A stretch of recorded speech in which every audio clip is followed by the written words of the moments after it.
March day was the man who some knew as Pan. He'd just done away with his fifth wife, and as usual nobody was any the wiser. How could a man not be overjoyed at such success? "Are you Dr. Silly?" "Yes." "Dr. Sillipai Boone?" "Yes." "The coroner?" 3 out of 3, you win a coconut. You have to come with me." Silly stood at the foot of the stairs that led to the upper floor of Madame Deng's noodle shop on Farn Gum Street. He wore only a pair of Muay Thai boxing shorts and a crust of sleepy dust. His thick white hair was tousled and his eyes puffy. He hadn't planned on being awake before 8, and it was only 6:15.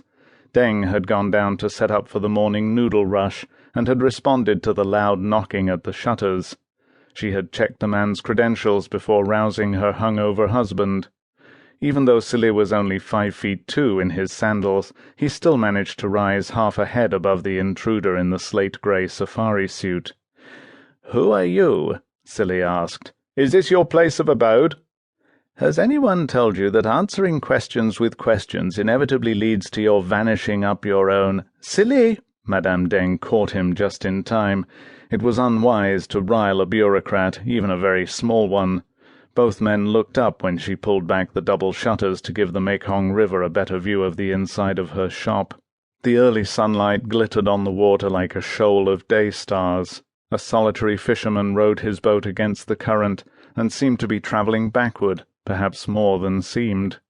As I told the comrade," the man said, "I am Kum Ki from the Department of Housing Allocation."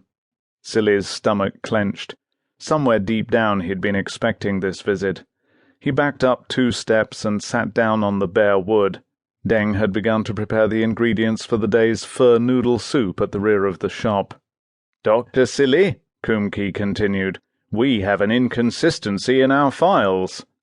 "And what would that be?" Silly asked, as if he didn't know. "You, comrade."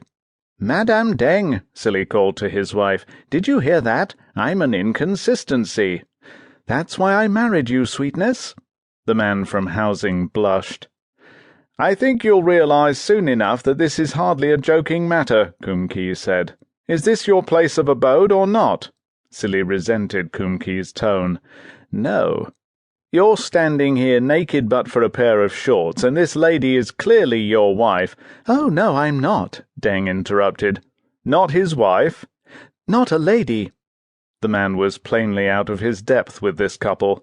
He held up his clipboard to his damp, bulgy eyes and read from it, "Dr. Silly, you are registered as the householder of Allocated Government Accommodation Unit 22B742 at Tat Luang."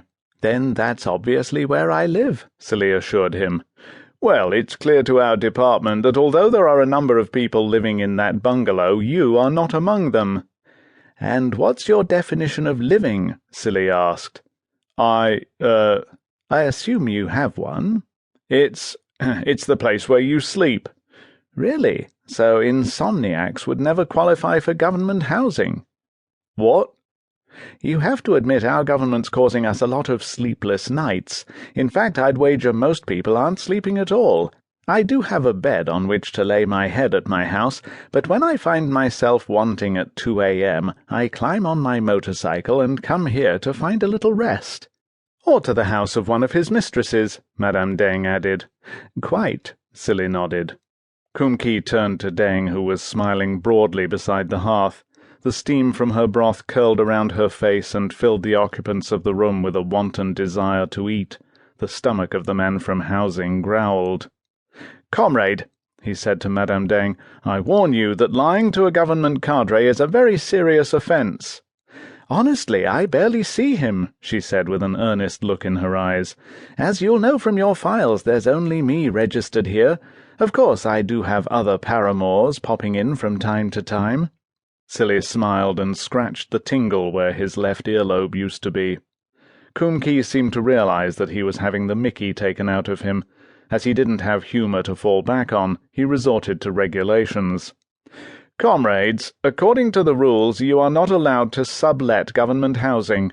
Thanks to the benevolence of the Republic, you are given permission to remain in your house rent-free. As soon as you desert it, you forfeit the right..."